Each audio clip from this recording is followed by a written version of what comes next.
इस वीडियो में हम बात करेंगे article number 9.5 stress strain curve की। This is a very important topic. इस कर्व से हमें समझ में आएगा कि जो मटेरियल है, जब उस पर हम लोड अप इंक्रीज़ करेंगे, ठीक है, एक मटेरियल पे जैसे जैसे हम लोड इंक्रीज़ करेंगे वैसे वैसे वो किस तरह से डिफॉर्म होगा, ये हमें बताएगा स्ट्रेस स्ट्रेन कर्व। ठीक है, उसको ड्रॉ करेंगे और उससे हमें समझ में आएगा। तो समझते इसको एनसीईआरटी लाइन वाला एक्सप्लेनेशन को। The relation between the stress and the strain for a given material under tensile stress can be found experimentally। तो स्ट्रेस स्ट्रेन के बीच में रिलेशन हम टेंसर स्ट्रेस के लिए फाइंड आउट कर सकते हैं। देखो ना, जो फोर्स है एक मटेरियल पे, कोई भी मटेरियल है, सपोज एक इस तरह सिलेंडर है, ओके, इस पे हमने क्या लिखा, लोड लगाया, ओके, लोड रखा है, जो भी वेट होगा, ठीक है, इस फोर्स को हम मेज़र कर सकते हैं। ओके, जो चेंज इन लेंथ होगी, ओरिजिनल लेंथ हम मेज़र कर लेंगे, फिर चेंज इन लेंथ वो भी मेज़र कर लेंगे, ठीक है। तो वो हमें उसकी वैल्यूज़ मिलती रहेगी और उससे हम क्या कर सकते हैं, कर्व ड्रॉ कर सकते हैं स्ट्रेस और स्ट्रेन के बीच में। In a standard test of tensile properties, a test cylinder और a wire is stress by an applied force. ठीक है, तो हम टेस्ट सिलेंडर या वायर को स्ट्रेस कर सकते हैं फोर्स से। Okay, the fractional change in length and the applied force needed to cause the strain are recorded, है ना। तो मैंने जैसा आपको बताया, जो चेंज इन लेंथ हुई और जो फोर्स हमने अप्लाई किया उसको हम रिकॉर्ड कर लेंगे। The applied force is gradually increased in steps and the change in length is noted। Okay, धीरे धीरे हम फोर्स को, लोड जो इस पर रखा है उसको बढ़ाते जाएंगे और साथ ही साथ जो लेंथ में चेंज आ रहा है वो भी नोट करते जाएंगे। ठीक है, कोई भी मटेरियल के लिए वायर हो सकता है, सिलेंडर हो सकता है। A graph is plotted between the stress which is equal to magnitude of the applied force per unit area. Okay, तो स्ट्रेस, तो हमें पता है ना, जो डिफॉर्मिंग फोर्स होता है और जो रिस्टोरिंग फोर्स होता है वो इक्वल होता है मैग्नीट्यूड में। तो फोर्स अपॉन एरिया का हम मैग्नीट्यूड प्लॉट कर देंगे वाई एक्सिस में, और एक्स एक्सिस में स्ट्रेन हम जो length, change in length upon per unit length, ठीक है, वो प्लॉट कर देंगे। A typical graph for a metal is shown in figure 9.3। अभी उसको देखेंगे ग्राफ को। Analogous graph for compression and shear stress may be also be obtain. Similarly हम, ये तो हम किसकी बात कर रहे हैं, जब टेंसल स्ट्रेस की बात कर रहे हैं, लेंथ में जब चेंज आ रहा है, ठीक है, शेयर स्ट्रेस और उसकी कंप्रेशन के लिए, उसके लिए भी हम ये ग्राफ ऑब्टेन कर सकते हैं। Okay, the stress strain curve vary from material to material. Obvious सी बात है, ये कर्व जब देखते हैं हमने एक्सपेरिमेंटली ऑब्जर्व करेंगे तो ये अलग अलग मटेरियल की, अभी दो मटेरियल की बात ग्राफ दिए हैं यहाँ, ठीक है, तो सबके लिए अलग अलग आएगा। अलग मटेरियल के लिए जो ग्राफ होगा ये डिफरेंट डिफरेंट होगा। Okay okay, now this curve help us to understand how a given material deforms with increasing load. एक लोड के साथ एक मटेरियल किस तरह से डिफॉर्मेशन आएगा उस पर, ठीक है, ये समझ में आएगा इस कर्व से। और इंजीनियरिंग में काफ़ी इंपॉर्टेंट है ये चीज़, ठीक है। ब्रिजेस की कंस्ट्रक्शन में, जितने भी मटेरियल हम कहीं भी कंस्ट्रक्शन में यूज़ कर रहे हैं, ठीक है, जब उस पर लोड पड़ेगा तो वो किस तरह से बिहेव करने वाले, कितना लोड वो सह सकते हैं, ठीक है, उसके बारे में एक ग्राफ हमें बहुत अच्छा आइडिया देने वाला है।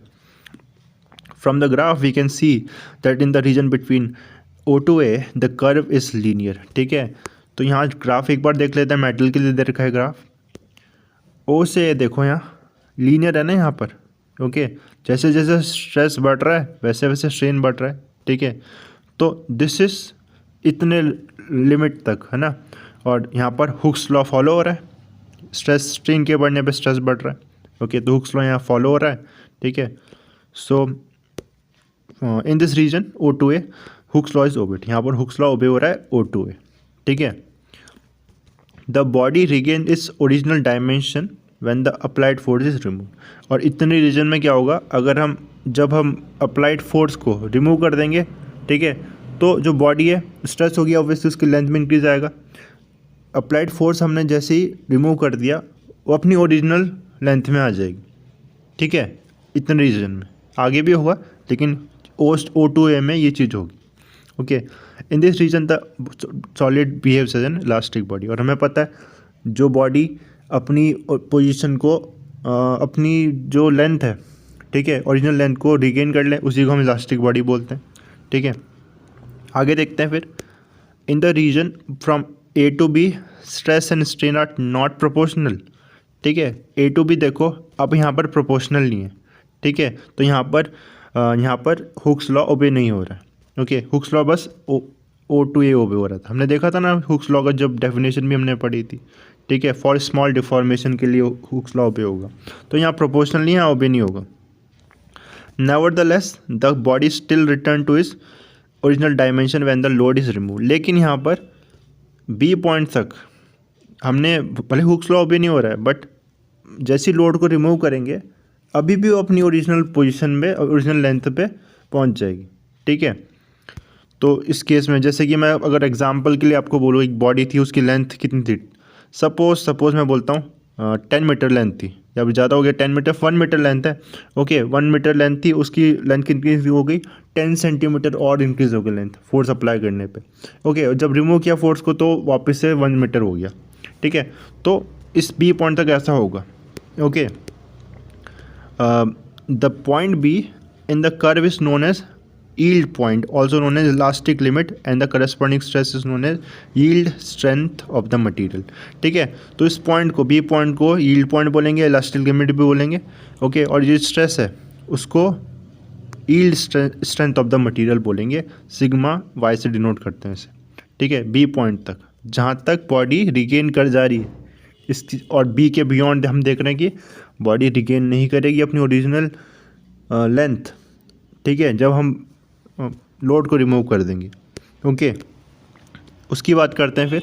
If the load is increase further the stress develop exceed the yield strength and the strain increase rapidly for a small change in the stress, ठीक है। ये बहुत इंपॉर्टेंट वर्ड है, याद रखना, यील्ड स्ट्रेंथ, ठीक है। वो स्ट्रेस जिसके लिए जो बॉडी है, ओके, वो अपनी मैक्सिमम स्ट्रेस जो है, ठीक है, जिसमें बॉडी अपनी ओरिजिनल लेंथ को रिगेन कर जाएगी, ओके। उससे बियॉन्ड हमने फोर्स अप्लाई किया, लोड अप्लाई किया यील्ड स्ट्रेंथ से ज़्यादा, ठीक है। तो अब क्या होगा, अब बॉडी रिगेन नहीं करेगी अपनी साइज़ को, ठीक है। So now the stress develop exceed the yield strength and the strain increase rapidly even for a small change in the strain. और जो स्ट्रेन है अब बहुत ज़्यादा लेंथ में चेंज आएगा, यील्ड स्ट्रेस से ज़्यादा हम फोर्स लोड अप्लाई करेंगे, अब जो लेंथ इंक्रीज होगी बहुत ज़्यादा इंक्रीज होगी for a small increase in stress, increase in load, okay. The portion of the curve between B and D shows this. और ये देखो यहाँ शो हो रहा है ना, ठीक है, बी एंड डी तक, यहाँ तक, ठीक है। स्मॉल स्ट्रेस के लिए भी लेंथ में बहुत ज़्यादा इंक्रीज आ रहा है, ओके। तो और बी और डी में दूसरी खास बात, यहाँ पर अगर इतना स्ट्रेस, इतना लोड हमने अप्लाई कर दिया है यील्ड स्ट्रेंथ से ज़्यादा, तो अब रिगेन नहीं होगा size. The portion of the curve between B and D shows this. When the load is removed, say at point C between B and D, the body does not regain its original dimension. C point देखो B और D के बीच में लाई कर रहा है, यहाँ पर हमने इतना स्ट्रेस अप्लाई किया, इतना लोड अप्लाई किया उसमें, ठीक है। और हम देख रहे हैं कि बॉडी अब वापस हमने ओरिजिनल डायमेंशन को रिगेन नहीं कर रही, ओरिजिनल लाइन को रिगेन नहीं कर रही, और हम बोलेंगे जो बॉडी अब परमानेंट सेट हो गई, ठीक है। तो ये region B to D, this is permanent set region, okay. यहाँ पर परमानेंट डिफॉर्मेशन आ जाएगा बॉडी में, okay. In this case even when the stress is zero the strain is not zero, okay. जब स्ट्रेस जीरो भी हो जाएगा उसके बाद जो स्ट्रेन रहेगा उसमें, the material is set to have permanent set, the deformation is set to be plastic deformation. हमने पढ़ा था प्लास्टिक डिफॉर्मेशन, ठीक है। इलास्टिक डिफॉर्मेशन क्या था, बॉडी रिगेन कर जाती है अपने साइज़ को, ओरिजिनल डायमेंशन को, इसमें नहीं करेगी, ठीक है। The point D on the graph, और परमानेंट सेट, ये पॉइंट भी याद रखना, परमानेंट सेट किसे बोलते हैं, जो रीजन जहाँ पर जो बॉडी है अपने पोजीशन को, ओरिजिनल डायमेंशन को रिगेन नहीं करती, okay. The point D on the graph is the ultimate tensile strength of the material. और डी पॉइंट क्या होगा, इसको भी ध्यान रखना, ultimate tensile strength, okay. On this point, additional strain is produced even by a reduced applied force and fracture appears at point E, ठीक है। इससे बियॉन्ड, डी पॉइंट से बियॉन्ड अगर हम फोर्स कम भी कर देते हैं अब, तब भी स्ट्रेन प्रोड्यूस होता जाएगा, ठीक है। अभी भी लेंथ इंक्रीज हो जाएगी कम फोर्स लगाने पे भी अब, ओके। और फिर आएंगे ई पॉइंट की बात करेंगे, जिसे हम फ्रैक्चर पॉइंट बोलते हैं, okay. If the ultimate strength and fracture point D and E are very close the material is set to be brittle, ठीक है। और डी पॉइंट जिसको हमने अल्टीमेट टेंसाइल स्ट्रेंथ बोला था, ओके, डी पॉइंट और ई पॉइंट अगर क्लोज है तो हम बोलेंगे जो बॉडी है वो ब्रिटल है, ठीक है। ब्रिटल बोलने का मतलब आप समझते हो, ठीक है। जैसे कि चौक है, चौक को अब क्या करो, अगर उसको हिट करो, ठीक है, वो टूट जाता है ना, ठीक है, चूरा हो जाता है उसका, दैट इज़ ब्रिटल। ओके, जैसे नॉन मेटल्स होते हैं, नॉन मेटल की प्रॉपर्टीज पढ़ी आपने। मेटल्स डी पॉइंट और ई पॉइंट दूर दूर है तो हम बोलेंगे वो डक्टाइल है, ठीक है, डक्टाइल है। और आपको पता है ductility, that is drawn into wires, ठीक है, तो टूटेगा नहीं वो अगर वो दोनों बहुत दूर दूर है, क्योंकि मेटल्स के लिए डक्टाइल होगा। Okay, as stated earlier, the stress strain behavior varies from material to material. For example, rubber can be pulled to several times to its original length and still return to its original shape. तो ये जो behaviour है stress strain का अलग अलग material के अलग अलग है, ठीक है। रबड़ की बात करेंगे तो उसमें कितना ज़्यादा वो उसकी लेंथ से इंक्रीज हो जाता है, क्योंकि और अपनी शेप में वापस आ जाता है, ठीक है। तो उसके लिए देखो जो बी पॉइंट होगा वो काफ़ी दूर होगा, ठीक है, इस मेटल से तो काफ़ी दूर होगा बी पॉइंट, क्योंकि उसमें जो इलास्टिसिटी ज़्यादा है, ठीक है। और इसके बाद now figure 9.4 shows stress strain curve for the elastic tissue of aorta. Okay, bio में आपने पढ़ा है एओर्टा के बारे में, ठीक है। तो उसकी स्ट्रेस स्ट्रेन कर्व दे रखा है। although elastic region is very large, the material does not obey Hooke's law over most of the region, ठीक है। तो इसमें भी इलास्टिक रीजन बहुत ज़्यादा है, ठीक है, मतलब इसकी भी जो रिगेन कर लेगी अपनी साइज़ को ये, ठीक है। एओर्टा आपने पढ़ा होगा, जो जो जो आर्टरी है जो ब्लड को हार्ट से पूरी बॉडी में ट्रांसफर करती है, ठीक है।